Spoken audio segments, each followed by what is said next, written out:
Odontólogo, 3 tratamientos para bruxismo que tengas que tener más atención.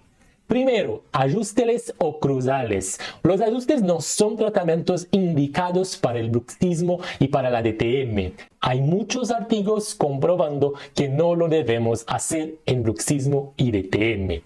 2. Tratamientos de ortodoncia.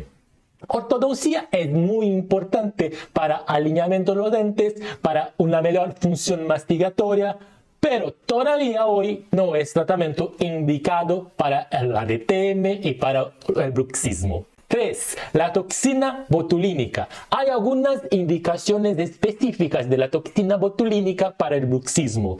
Todavía no lo utilizamos en todos los pacientes y cuando utilizamos la toxina tenemos que tener conciencia que tenemos que utilizar siempre una férula oclusal. La toxina no es capaz de agir en la causa central del bruxismo. Entonces, mismo que utilizamos la toxina, vamos a tener una actividad muscular mastigatoria.